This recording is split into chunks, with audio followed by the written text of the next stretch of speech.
Bom dia, pessoal. Bom dia, seja bem-vindo ao nosso canal do YouTube, da EBD, dos Adolescentes da Igreja Presbiteriana de Pinheiros. Você que está chegando aqui pela primeira vez, seja muito bem-vindo. Você que é nosso inscrito da nossa aula online deste semestre, seja bem-vindo também. Então, divulgue para os seus amigos, divulgue para os seus colegas, para eles também fazerem inscrição e participarem aqui da transmissão da nossa aula todos os domingos às 9h40, 9h45, tá bom? Então, seja muito bem-vindo. Hoje a gente dá continuidade ao nosso estudo desse semestre, que a gente vai estudar as cartas gerais e Apocalipse, e a gente teve semana passada uma aula introdutória com o Denis, tá aí no nosso canal, você pode clicar aqui embaixo, ou do lado, em algum lugar, e procurar a nossa aula da semana passada. Ele deu uma introdução sobre o que a gente vai estudar neste semestre, porém, hoje a gente já começa o estudo do nosso primeiro livro do semestre, que é o livro de Hebreus. Então, te convido a pegar sua Bíblia e abrir comigo em Hebreus, para a gente estudar junto a primeira parte desse livro, tá bom? Vamos fazer uma oração para a gente começar? Baixe sua cabeça aí onde você estiver e vamos orar. Pai, nós te agradecemos por esse tempo que nós temos, Pai, pelo privilégio de termos essa tecnologia que nos leva para perto um do outro, apesar de estarmos longe, e que o Senhor permite que a gente possa compartilhar a palavra através desse sistema, Pai. Obrigado, Senhor, porque o Senhor deixou a sua palavra escrita e que nós podemos orar, ler e meditar na tua palavra e crescer juntos e aprender do Senhor, Pai. Dirige-nos nessa aula, dirige aqui na apresentação, os alunos que estão participando também dessa aula, que tudo que a gente fizer aqui, Pai, seja para a honra e glória do Teu nome, é o que nós te pedimos em nome de Jesus. Amém. Bom, pessoal, então vamos lá. Livro de Hebreus. A gente vai estudar hoje Hebreus do capítulo 1 ao capítulo 6, certo? Lembrando que é muito importante que as nossas aulas não substituem a leitura da Bíblia. Você precisa ler a sua Bíblia, você precisa buscar o conhecimento. A gente está aqui apenas para te orientar e para ajudar você a desenvolver, a crescer um pouco mais, a tirar suas dúvidas, tá bom? Mas não é o que a gente fala que é o que interessa, é o que está na palavra de Deus. Então, as nossas aulas não substituem a leitura da Bíblia, porque ela é que é a palavra de Deus, certo? Então vamos juntos em Hebreus, capítulos de 1 a 6. Mas, para começar, eu quero perguntar para vocês o seguinte. Afinal de contas, o que quer dizer Hebreus? Você já parou para pensar nisso? O que é um hebreu? Quem é o hebreu? Bom, para ajudar a gente, eu fui no dicionário e peguei aqui essa definição. Olha só, hebreu, significado de hebreu, adjetivo, relativo aos hebreus. O povo semita, para quem não sabe o que é semita, é um povo que vem da linhagem de Sem, que foi um dos filhos de Noé. Então é um povo semita da antiguidade que é descendente de Abraão e é antepassado dos judeus, ou seja, o povo ainda não era chamado de povo judeu, era chamado de povo hebreu. E ele professa a religião que tem um só Deus, sendo essa história relatada na Bíblia pelo Velho Testamento. A língua que eles falavam era o hebraico, e é a língua que foi escrito o Antigo Testamento. Jesus falava hebraico, vocês sabiam disso? Jesus falava hebraico. E a gente vê, é legal essa definição porque mostra que, como o hebreu era o nome dado antigamente para o povo judeu, depois o povo judeu continuou usando esse nome hebreu por muito tempo. Então essa carta foi escrita aos hebreus para falar com o povo judeu. Já dei um monte de spoiler, vamos continuar aqui. Quando que essa carta foi escrita? Bom, essa carta foi escrita por volta do ano 60 depois de Cristo. A gente não tem a data certinha que a carta foi escrita, mas estima-se que por volta de 60, talvez até 70 depois de Cristo, ela tenha sido escrita nesse período, tá bom? Então é bem do comecinho da igreja, da vida da igreja. E quem é o autor? O autor é desconhecido. Quando você pega as cartas de Paulo, você sempre vê lá, de Paulo para Tessalonicenses, de Paulo para Timóteo. Você vê a autoria da carta, mas em Hebreus, nesta carta a gente não tem essa autoria. Então tem algumas especulações. Alguns falam que foi Paulo que escreveu, outros falam que foi algum seguidor de Paulo, como Paulo, ou como alguma outra pessoa, como, por exemplo, Átila, que era um amigo de Paulo. Tem gente que fala que foi Pedro que escreveu. Tem várias vertentes que falam nomes diferentes. O que interessa para a gente é que o autor de Hebreus, primeiro que ele seria só um instrumento, porque quem escreveu mesmo a carta foi Deus que deixou escrito para a gente. Segundo que essa pessoa que foi usada por Deus para escrever a carta conhecia muito bem o povo judeu, conhecia muito bem os costumes do Antigo Testamento, e ele fala sobre isso na carta várias vezes. Então, a gente fica muito claro para a gente que esse autor ele era relacionado ali com os discípulos de qualquer forma, tá?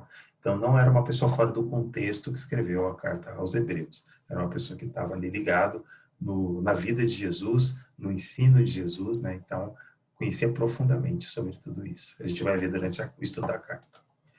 E quem eram os destinatários? Bom, eu já falei que os hebreus eram o povo judeu. Se a carta é aos hebreus, é claro que a carta só pode ser aos judeus. E que judeus? Os judeus que haviam se convertido ao cristianismo. Então, se eles se converteram ao cristianismo, eles não deixaram de ser judeus por nacionalidade, mas eles deixaram de professar a religião judaica para professar o cristianismo, que era seguindo os ensinos que Jesus havia deixado. Então, esses judeus haviam se convertido ao cristianismo. O que mais que aconteceu? Bom, alguns desses judeus eles estavam muito tentados a abandonar o cristianismo e voltar para o judaísmo. Que estranho, né? Você abandona o judaísmo para ir para o cristianismo e depois você fica tentado a voltar. Por que será que eles estavam tentados a voltar ao judaísmo? Você já sabe por quê? Se você sabe, coloca aí no chat. Mas enquanto você pensa e vai digitar no chat, eu já vou trazer aqui algumas informações novas para você. Bom, acontece que aquele momento da história da igreja, naquele período, tinha uma perseguição muito grande aos cristãos. E tinha alguns motivos para isso acontecer. Primeiro que você lembra que Jesus mesmo foi perseguido pelos fariseus, pelos saduceus, pelos escribas, e foram eles que levaram Jesus para ser julgado e condenado à morte por Herodes. Esses judeus e fariseus, eles já não gostavam daquele Cristo e da religião que, entre aspas, ele estava fundando, né? Dos seguidores de Jesus. Então, eles já tinham uma certa perseguição. Só que aconteceu uma história que você vai lembrar. Você lembra de um César, um governador de Roma, que chamava-se Nero, que ele colocou fogo em Roma? Foi bem nesse período. A data de quando Nero colocou fogo em Roma é do ano de 64 depois de Cristo. Ou seja, é bem nesse período que foi escrito a carta. Esses cristãos foram perseguidos por Nero e por Roma também. Além disso, a gente vê no livro de Atos vários relatos de perseguição. Saulo mesmo era perseguidor da igreja. E ele perseguia os cristãos, até quando ele se converteu, se encontrou com Jesus na estrada de Damasco, se converteu e parou de perseguir os cristãos e virou um apóstolo fora de tempo, como ele mesmo diz na carta dele. Certo? Então vamos lá para Atos, ler a respeito dessa perseguição. Lá em Atos, capítulo 8, versículo 1, no capítulo 7, a gente vê a defesa de Estevão e a morte de Estevão, que era um diácono da igreja, né, que pregava muito a palavra de Deus. E no versículo 8, começa assim, ó, e Saulo consentia com a sua morte. Ou seja, Saulo estava lá e viu a morte de Estevão. Saulo, que depois converteu. E aí continua assim, naquele dia levantou-se grande perseguição contra a igreja em Jerusalém, e todos, exceto os apóstolos, foram dispersos pelas regiões da Judéia e Samaria. Ou seja, o povo começou a ser mais perseguido, então todos foram dispersos. Então, os cristãos que estavam em Jerusalém foram dispersos para outros lugares. A gente vai falar do Atos 1:8 já, mas olha só, a grande perseguição começou ali naquele período, depois da morte de Estevão, e a gente vai ver uma questão, porque se isso aconteceu em Jerusalém, quem é que morava em Jerusalém? Eram os judeus, é óbvio, né? Os judeus moravam em Jerusalém.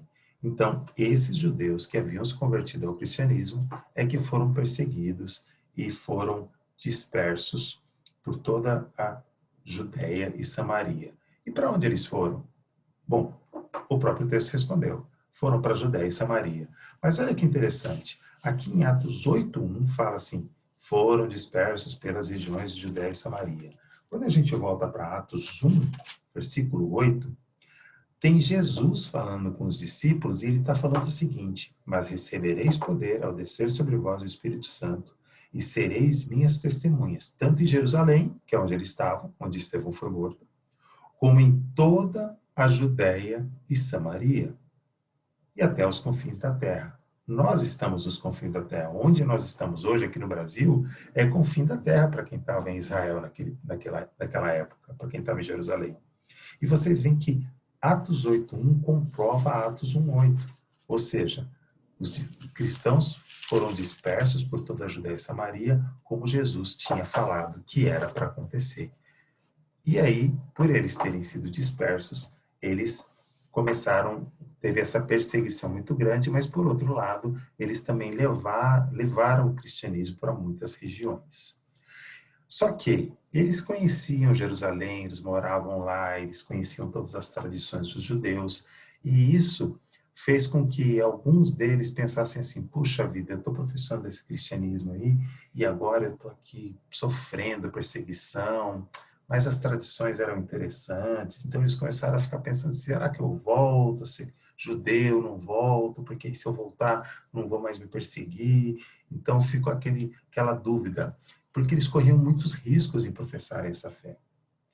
E aí, a gente vai lá para Hebreus 10. Então, vamos ler o primeiro texto de Hebreus que a gente vai ler. Vai ser um spoiler da próxima aula, mas vamos lá. Hebreus capítulo 10, versículo 36, para a gente ver o que está acontecendo ali. 10, 36.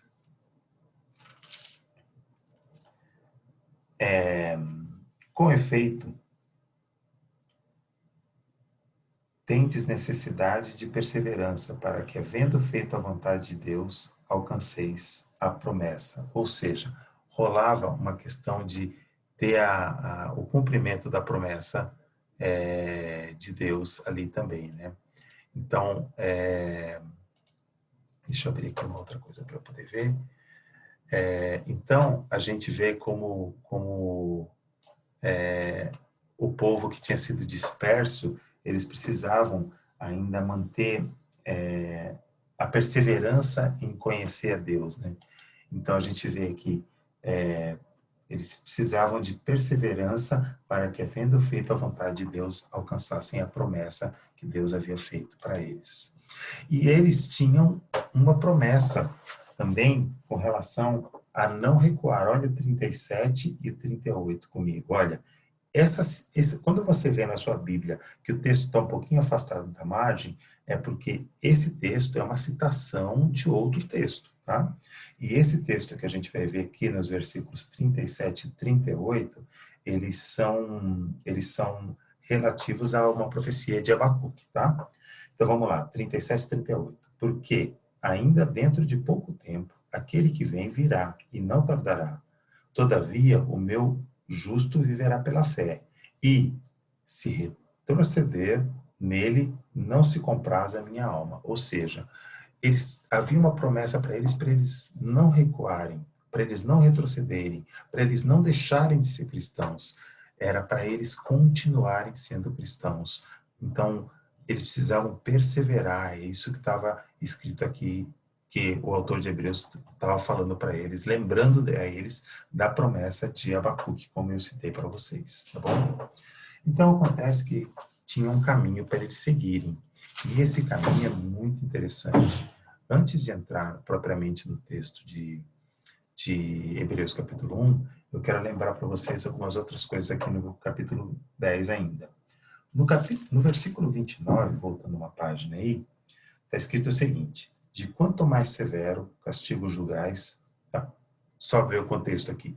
O contexto é que o autor de Hebreus está lembrando: olha, vocês lembram lá na lei, que tinha lei, e aí estava escrito assim, ó, no versículo 28. Se sem misericórdia morre pelo depoimento de 2 ou 3 testemunhas, quem tiver rejeitado a lei de Moisés, ou seja, se alguém rejeita a lei de Moisés e 2 testemunhas falam que ele rejeitou, ele morre. É isso que está na lei. Isso está escrito em Êxodo. Se vocês estão fazendo isso, aí ele continua falando assim, de quanto mais severo o castigo julgais vós, será considerado digno aquele que calcou aos pés o Filho de Deus e profanou o sangue da aliança com o qual foi santificado e ultrajou o Espírito da graça? Ou seja, se por causa da lei, vocês, com 2 testemunhas, vocês julgam e matam os que desobedecem à lei, o que dirá então que vai acontecer com quem desrespeitar a aliança que foi feita através de Jesus? Olha que sério que o autor de Hebreus está trazendo. Então, ele fala assim, ó, vocês têm que guardar firme essa esperança. No versículo 23, voltando um pouquinho aí do texto. Guardemos firme a confissão da esperança sem vacilar, pois quem fez a promessa é fiel. Então, o autor de Hebreus, ele coloca um argumento muito forte. Isso tudo que eu estou falando é spoiler da aula da semana que vem, mas eu queria falar sobre isso para introduzir o que a gente vai falar a respeito do começo de Hebreus agora, tá bom? Então, eu quero ver com vocês o versículo 12 do capítulo 4 de Hebreus, porque para mim é um versículo chave na leitura de Hebreus. E, coincidentemente ou não, eu acho que não, esse versículo apareceu no Instagram da nossa UPA nesta semana. Então, quem acompanha lá o Instagram da nossa UPA, está aqui embaixo, a UPA IPP, você pode entrar no seu Instagram e seguir a nossa UPA, viu que esse texto foi colocado como versículo do dia, não lembro se foi quarta, quinta-feira, um dia desses, foi o texto do dia. Então, o que está dizendo em Hebreus 4:12? Está dizendo o seguinte, porque a palavra de Deus é viva e eficaz, e mais penetrante do que qualquer espada de 2 gumes, e penetra até a divisão da alma e do espírito, e das juntas e medulas, e é apta para discernir os pensamentos e intenções do coração. Olha, o autor de Hebreus está professando para a gente o que nós devemos lembrar todo dia, que a palavra de Deus é viva e eficaz. E ela é tão poderosa que ela pode dividir alma e espírito, juntas e medulas. E a palavra de Deus é apta para discernir os pensamentos e intenções do coração. É com esse pressuposto da palavra de Deus, que é viva e eficaz, que a gente vai continuar lendo esse texto de Hebreus agora e aprendendo várias lições que ele tem para a gente, tá bom? Então vamos voltar agora para o início de Hebreus e falar sobre o que o autor aos Hebreus quer nos ensinar. Bom, em Hebreus capítulo 1, ele começa falando o seguinte, 1, de 1 a 3. Havendo Deus outrora falado muitas vezes e de muitas maneiras aos pais pelos profetas, nesses últimos dias nos falou pelo Filho, a quem constituiu o herdeiro de todas as coisas, pelo qual também fez o universo. Ele, que é o resplendor da glória e a expressão exata do seu ser, sustentando todas as coisas pela palavra do seu poder, depois de ter feito a purificação dos pecados, assentou-se à direita da majestade nas alturas. Então, o autor de Hebreus está trazendo para a gente que Jesus, Cristo, ele é a maior revelação de Deus que Deus poderia ter nos deixado. Olha o que ele fala sobre Jesus. Ele fala que Jesus é o herdeiro de todas as coisas. Tudo foi feito por meio dele, por intermédio dele e para ele. Ele é o criador do universo. Então, Jesus, ele estava com o Pai na criação do universo.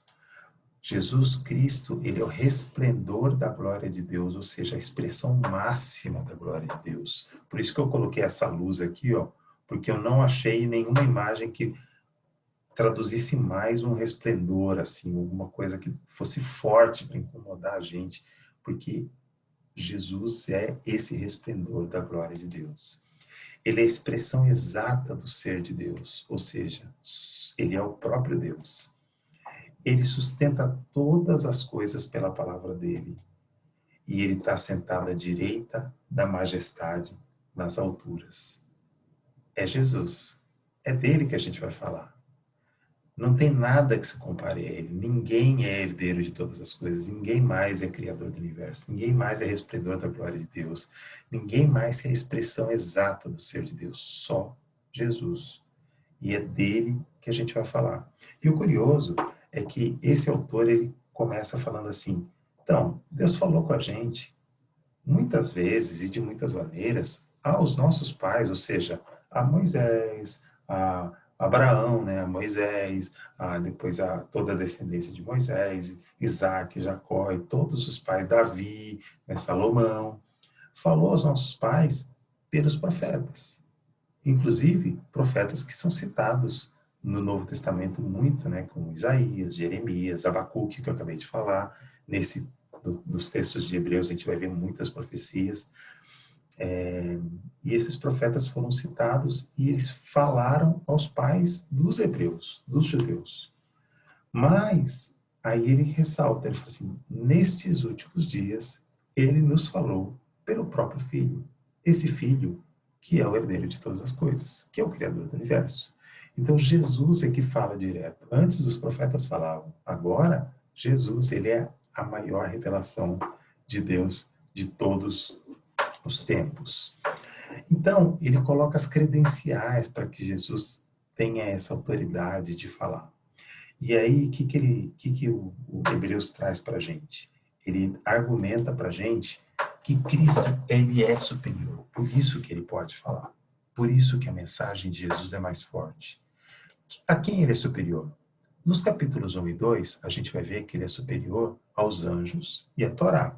Logo no versículo 4, ele já começa a falar: tendo se tornado tão superior aos anjos, quanto herdou mais excelente nome do que eles. Então ele vai falar sobre os anjos e vai falar da Torá, que é a lei que os judeus seguiam, né? Que é o Pentateuco, basicamente, né? Nos capítulos 3 e 4, ele vai falar sobre que Jesus Cristo é superior a Moisés e a Canaã. Moisés e Canaã, mas Canaã é uma pessoa? Não. Canaã é a terra de Canaã, a terra para onde Moisés guiou o povo no Egito, saindo do Egito. Então, falando que Cristo é superior a Moisés e Canaã. E a quem mais? A Arão e aos profetas. Arão foi profeta lá no deserto ainda. E depois, na linhagem de Arão, vieram vários profetas. Então, os argumentos dele, as credenciais de Jesus, mostram que ele é superior aos anjos, à Torá, a Moisés, a Canaã, a Arão e aos profetas.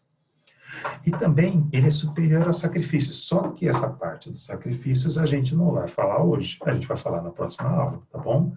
Hoje a gente vai falar só até os profetas ali, beleza? Então vamos lá. Vamos ver as credenciais de Jesus. Começando aqui, deixa eu me tirar da frente para vocês poderem ler. Começando aqui, Cristo é superior aos anjos e à Torá, capítulos 1 e 2. Vamos continuar.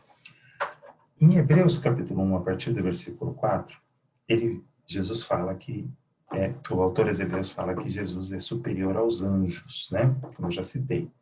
E aí ele começa no versículo 5 a discriminar essa superioridade de Jesus. Então vamos ver aqui rapidamente algumas diferenças entre Jesus e os anjos. Bom, os anjos, vou começar por Jesus. Jesus, Cristo, ele é filho, o filho de Deus. Olha só, o versículo 5. Pois a qual dos anjos disse jamais: tu és meu filho, eu hoje te gerei? Jesus não falou isso a respeito de nenhum anjo.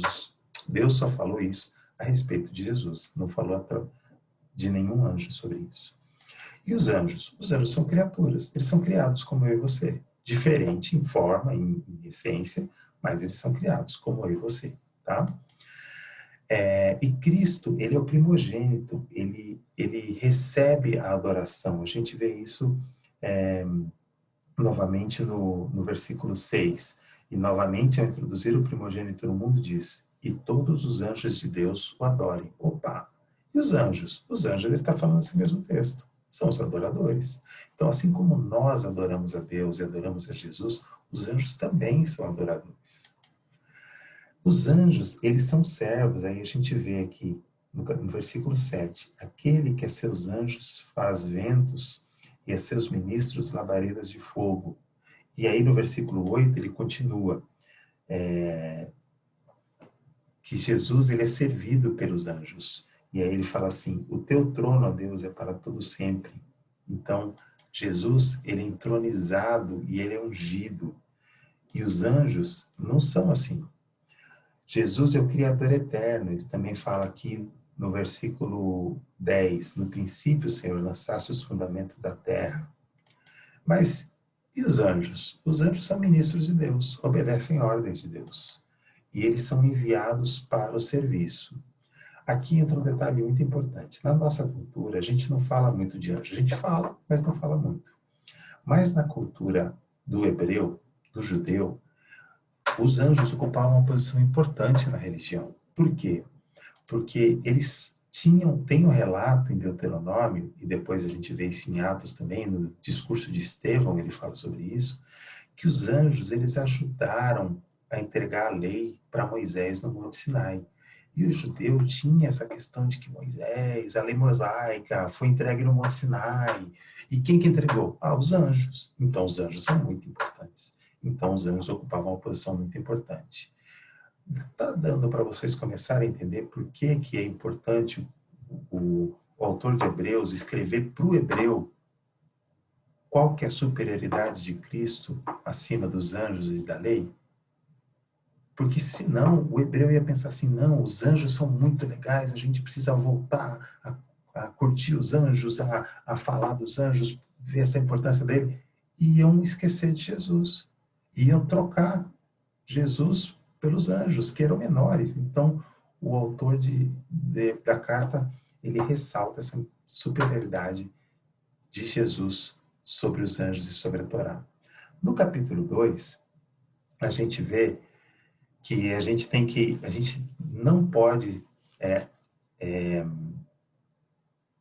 que a gente precisa se apegar, não é que não pode, a gente precisa se apegar, importa que nos apeguemos com mais firmeza às verdades ouvidas. Ou seja, olha, presta atenção, vocês ouviram a verdade? Se apeguem à verdade. Não fiquem aí pensando bobagem, né? Isso serve para a gente também. A gente estuda a palavra, a gente lê a palavra, a gente aprende a palavra. Não vamos ficar desviando para outros tipos de pensamento, para outras coisas que tem por aí, outras linhas de ensino que são fora da palavra de Deus. Por quê? Porque a palavra que foi entregue pelos anjos lá no Monte Sinai era boa, não era? Então, só que se a palavra que eles entregaram era boa, a que Jesus entregou é melhor ainda. Olha comigo os versículos 3 e 4 do capítulo 2. Como escaparemos nós se negligenciarmos tão grande salvação, a salvação que veio através de Jesus, né? A qual, tendo sido anunciada inicialmente pelo Senhor, foi-nos depois confirmada pelos que a ouviram, dando Deus testemunho juntamente com eles, por sinais, prodígios e vários milagres, e por distribuições do Espírito Santo segundo a sua vontade. Ou seja, a obra de Jesus se completou através do Espírito e ainda está sendo feita através do Espírito em nossa vida, na vida de cada um que ouve a palavra de Deus. Então, como que a gente pode negligenciar essa mensagem entregue por Jesus? Não dá para negligenciar. Por quê? Porque Jesus, ele veio como Deus, viveu a nossa vida, morreu a nossa morte, experimentou tudo que a gente experimentou, para fazer válida a morte dele na cruz por cada um de nós, né? E ele é que é o Criador do mundo e autor da salvação. Olhe comigo, por favor, o versículo 10 do capítulo 2. Porque convinha que aquele, por cuja causa e por quem todas as coisas existem, conduzindo muitos filhos à glória, aperfeiçoasse por meio de sofrimento o autor da salvação deles. Ou seja, o Criador do mundo, autor da salvação, é Jesus. Ele que viveu a nossa vida e morreu a nossa morte. Como é que a gente pode negligenciar isso? Então, Cristo, ele é muito superior aos anjos e o seu ensino é muito superior à lei. Ele é o Deus encarnado. Lembra que eu falei lá no começo, né, que ele é a exata expressão do ser de Deus. Um Deus que deixou de ser Deus para viver a nossa vida aqui. Então, é claro que o ensino dele é muito superior à lei, é muito superior a qualquer coisa. É um ensino de vida, é a grande salvação e ele é o autor dessa salvação. Então, a salvação está na palavra de Cristo. Como que a gente pode negligenciar uma coisa dessa? A gente não pode negligenciar isso. A gente tem que crer e crer de todo o coração. Certo? Então, vamos seguir. Só que o autor continua falando para a gente que Jesus é superior. E aí ele fala que Jesus é superior a Moisés e Canaã. Por que ele foi falar de Moisés e Canaã? O que será que ele quis dizer a respeito disso? Capítulos 3 e 4. Estou fazendo aqui o mesmo quadrinho para ficar na mente de vocês. A gente tinha comparado aqui os anjos com Cristo, agora a gente vai comparar Moisés com Cristo, tá bom? Então vamos lá. O que Cristo é, de acordo com o texto aí no capítulo 3, de 1 a 11? A gente vê no versículo 2, o qual é fiel àquele que constituiu, como também o era Moisés e toda a casa de Deus. Então, os dois são fiéis a Deus, né? Só que, quando a gente vê a continuação do texto, fala, Jesus, todavia, tem sido considerado, versículo 3, aí você que está acompanhando na Bíblia, capítulo 3, versículo 3. Jesus, todavia, tem sido considerado digno de tanto maior glória que Moisés. Então, ele é digno de muito maior glória e honra, porque ele foi estabelecido por Deus. Quanto maior honra do que a casa tem aquele que é estabelecido. Então, ele foi estabelecido por Deus. E Moisés, ele era servo e testemunha do que viria. Moisés era uma tipificação de Cristo do Antigo Testamento, que apontava para Jesus no Novo Testamento, apontava para esse momento da vinda de Cristo. Mas Jesus é quem é digno de toda a honra, de toda a glória. E então ele foi o filho anunciado por Moisés lá no passado. Ele foi o filho anunciado, né, desde do Gênesis do Jardim do Éden, e é anunciado até Apocalipse, e é anunciado através da nossa vida. Então, só que o Antigo Testamento, eles apontavam para Jesus que viria. E hoje, nós, vivendo para Jesus, apontamos para o Messias que já veio para nos resgatar. Então, Cristo, ele é digno de toda a honra, de toda a glória. Moisés, ele guiou o povo no deserto, ele era o portador da lei, certo? Né? Vocês lembram bem a história de Moisés. Mas ele não entrou na Terra Prometida. Vocês lembram que ele não entrou? Ele não entrou. E a Terra Prometida, que era Canaã, era chamado de lugar de descanso. E por que ele não entrou?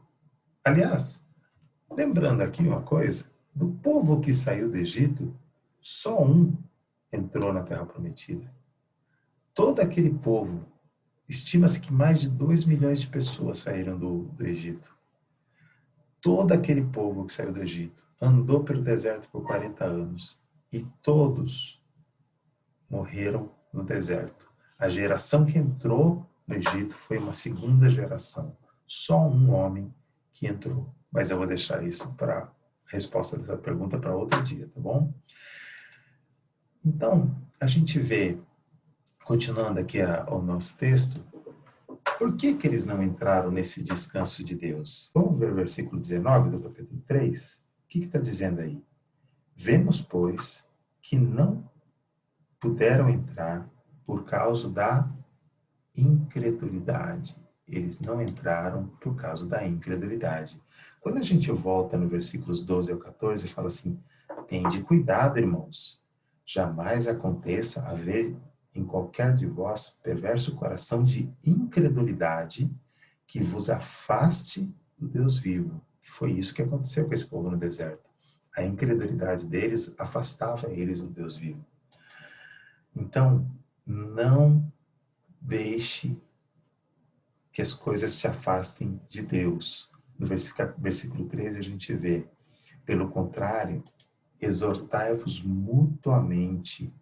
Não deixe que o coração perverso te afaste de Deus, te gerando incredulidade. Pelo contrário, exortai-vos mutuamente durante o tempo que se chama hoje, com o objetivo, a fim de que nenhum de vós seja endurecido pelo engano do pecado. Então, para que o engano do pecado não te deixe você se afastar de Deus, a gente precisa estar junto como irmãos, como família, exortando uns aos outros mutuamente. E é isso que o autor de Hebreus está ensinando para esse povo que estava espalhado, né? Olha, fortalece seu irmão, exorta ele, para ele não se afastar e se perder.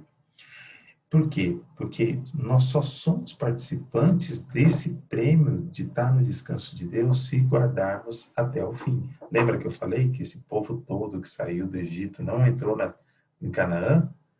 Nós só entraremos na Canaã celestial, na terra prometida que Deus tem para a gente, se a gente guardar até o fim. Nós precisamos manter a nossa fidelidade. Versículo 14 que diz: porque nos temos tornado participantes de Cristo, se de fato guardarmos firme até ao fim a confiança que desde o princípio tivemos. Então, a confiança que nós temos em Deus, a gente precisa guardar para a gente ter acesso à Canaã celestial. Aí no capítulo 4, versículo 7, está falando o seguinte: de novo, determina certo dia, hoje falando por Davi, muito tempo depois, segundo antes fora declarado.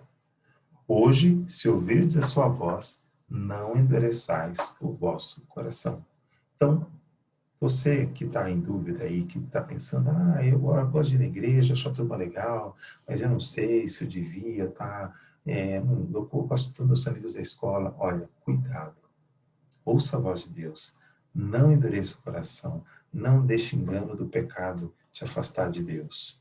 Por quê? Porque você só vai ser participante da Canaã celestial se você guardar até o fim, né? Então, se esforce para não seguir o exemplo errado. Cuidado. Siga o exemplo correto, não o exemplo errado, tá? Para você andar de acordo com o que Deus tem para você. Olha aí, versículo 11 do capítulo 4. Esforcemo-nos, pois, por entrar naquele descanso, a fim de que ninguém caia segundo o mesmo exemplo de desobediência. Então, o autor aos Hebreus está falando assim: lembra do povo que ninguém entrou na terra prometida, não entraram no descanso de Deus? Então, não segue exemplo deles, não. Vai, fica firme, guarda até o fim. Estou exortando vocês, tá? E lembrando de novo aquele texto que a gente já leu, versículo 12, né, aqui do capítulo 4, porque a palavra de Deus é viva e eficaz, é mais penetrante do que qualquer espada de dois gumes e penetra até a divisão da alma e do espírito e das juntas e medulas e é apta para discernir os pensamentos e intenções do coração. E quando a gente lê o 13, ele continua falando assim: e não há criatura que não seja manifesta na sua presença, pelo contrário, todas as coisas estão descobertas e patentes aos olhos daquele a quem temos que prestar conta. Ou seja, Deus sabe todas as coisas da sua e da minha vida. E se a gente, no culto do nosso quarto, na hora que ninguém está olhando, quando você acha que não, aqui eu posso fazer o que eu quiser porque ninguém vai ver, Deus está vendo. Isso é para você e para mim. Deus está vendo. E Deus está vendo e a gente precisa obedecê-lo mesmo quando a gente estiver sem ninguém por perto. Porque Deus, a palavra de Deus é que é viva e eficaz. E Deus sabe todas as coisas. Vamos guardar até o fim? Bom, ele continua falando ainda sobre Cristo ser superior a Arão e aos sacerdotes nos capítulos 5 e 6. Por que Arão e os sacerdotes? Bom, quando a gente vai no capítulo 5, a gente vê que começa assim: porque todo sumo sacerdote, sendo tomado dentre os homens, é constituído nas coisas concernentes a Deus, a favor dos homens. Então, o sacerdote, ele tinha um serviço para fazer, certo? E ele era, então, quem eram os sacerdotes? Eram aqueles homens que eram tomados dentre os homens, e ele se preparava para representar os homens nas cerimônias diante de Deus. No versículo 3, a gente vê que eles tinham que oferecer sacrifício pelo povo, só que eles não ofereciam só sacrifício pelo povo, olha só. E por essa razão, deve oferecer sacrifício pelos pecados, tanto do povo como de si mesmo. E por que eles tinham que oferecer sacrifício pelo pecado do povo e deles também? No versículo 2 fala que ele também tinha fraquezas. Então, a representação do Antigo Testamento mostrava que o sacerdote ele tinha que fazer o sacrifício pelo povo e por ele, porque ele era um sacerdote falho, um sacerdote que não acertava todas, que ele tinha fraquezas. Arão era um sacerdote que foi levantado por Deus no deserto. E Jesus é esse sumo sacerdote que ele está comparando aqui com Arão. Na verdade, ele fala que Jesus é muito superior a Arão. Só que nenhum dos dois sacerdotes, nem Arão nem Jesus, se autoproclamaram sacerdotes. Olha os versículos 5 e 6. Assim, 4 e 5, na verdade. Se não chamados por Deus, como aconteceu com Arão, assim também Cristo a si mesmo não se glorificou para se tornar sumo sacerdote, mas o glorificou aquele que disse, tu és meu filho, eu hoje te gerei. Como em outro lugar também diz, tu és sacerdote para sempre, segundo a ordem de Melquisedeque. Olha que interessante, Arão era o sacerdote, mas ele não escolheu ser sacerdote, ele foi colocado. E Jesus também foi chamado para ser o sumo sacerdote das nossas vidas. Então, o que é muito interessante que a gente vê nos versículos 7 e 8 é que Jesus, que foi chamado para ser sumo sacerdote, olha só, ele, Jesus, nos dias da sua carne, ou seja, quando ele viveu aqui na terra, tendo oferecido com forte clamor e lágrimas, orações e súplicas a quem o podia livrar da morte, e tendo sido ouvido por causa da sua piedade, embora sendo filho de Deus, ele aprendeu obediência pelas coisas que sofreu.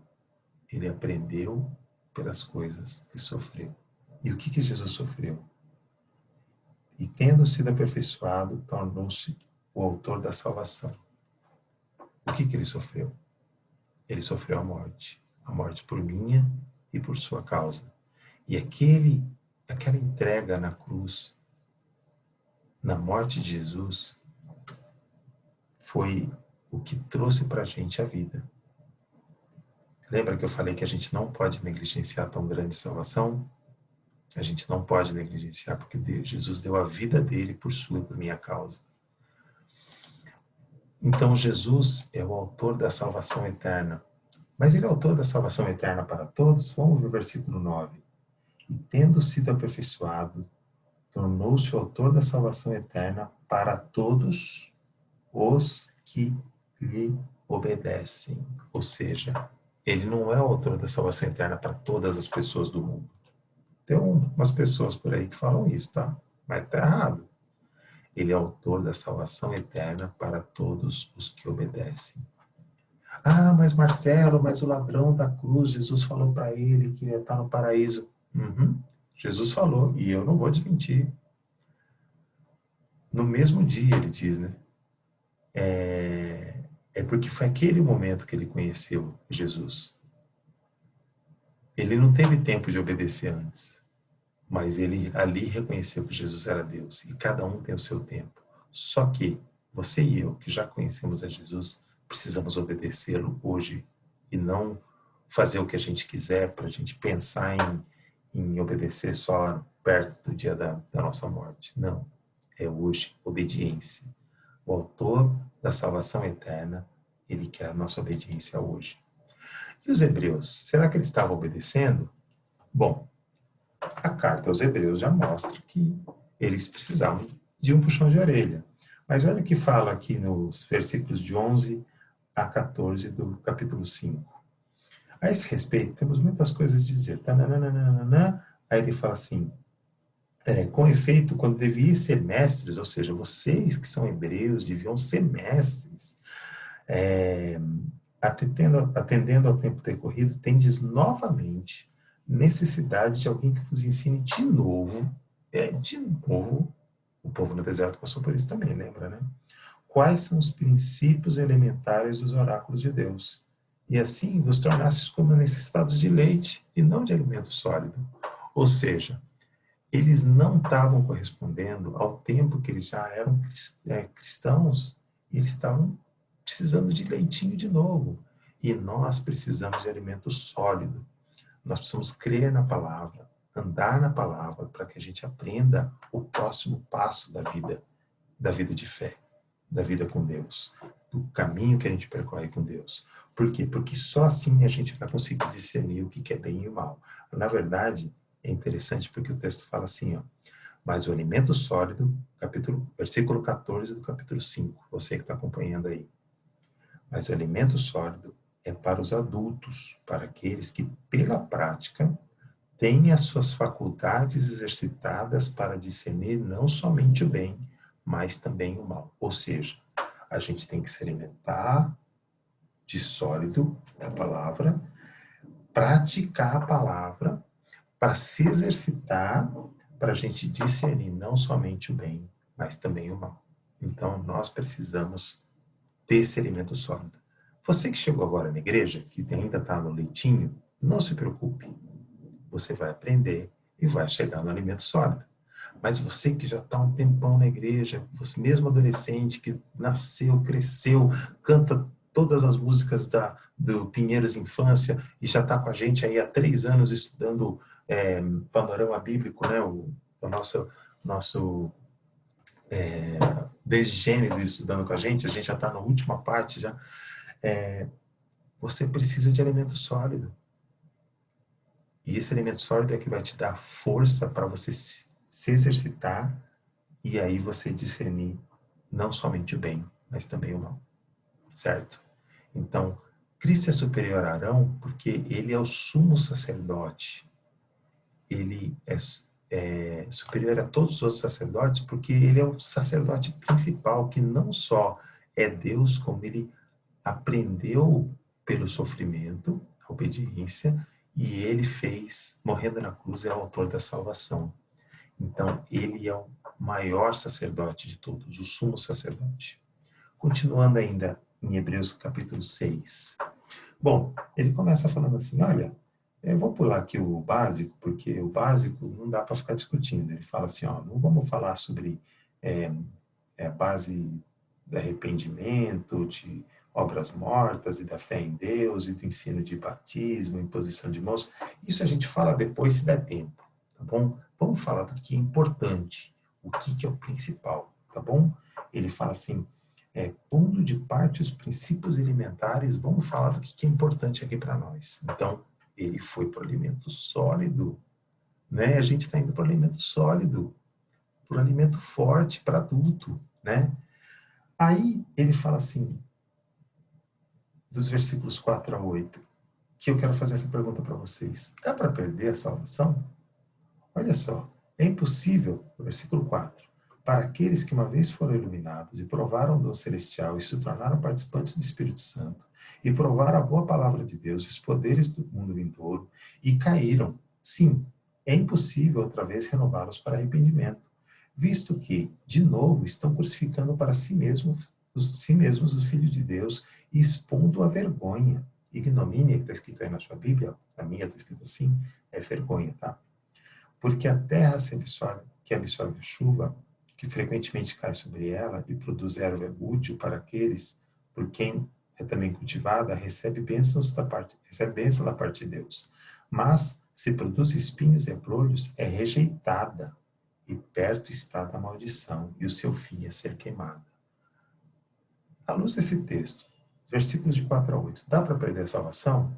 Sai uma duvidazinha aí, né? Mas olha só, ele está falando assim, aqueles que experimentaram que a boa palavra de Deus, mas se voltaram contra Jesus, esses é impossível que voltem e que recebam Jesus de verdade. Por quê?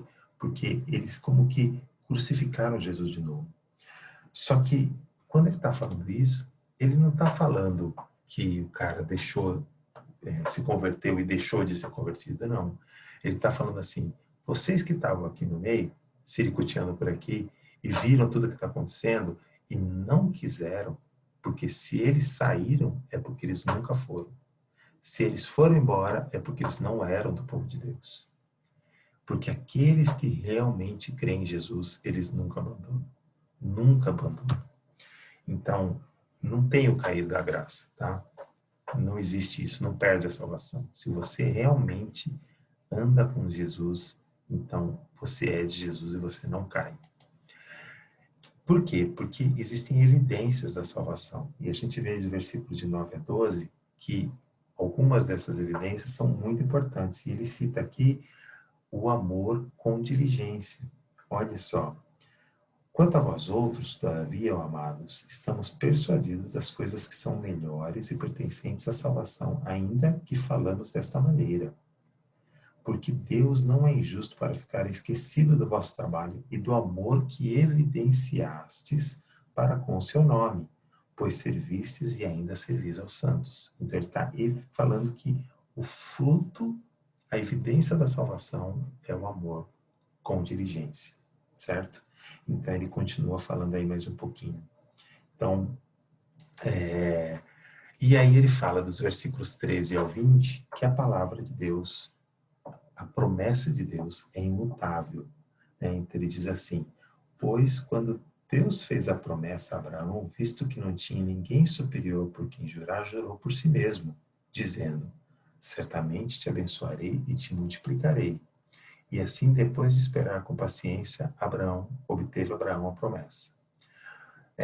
Aí ele fala que os homens juram pelo que é superior, mas Deus não tinha ninguém superior, então ele jurou por si mesmo. E ele quis mostrar firmemente aos herdeiros da promessa a imutabilidade do seu propósito e ele se interpôs como juramento. Ou seja, Deus não é homem para mentir. E o que ele prometeu, ele vai fazer, tá bom?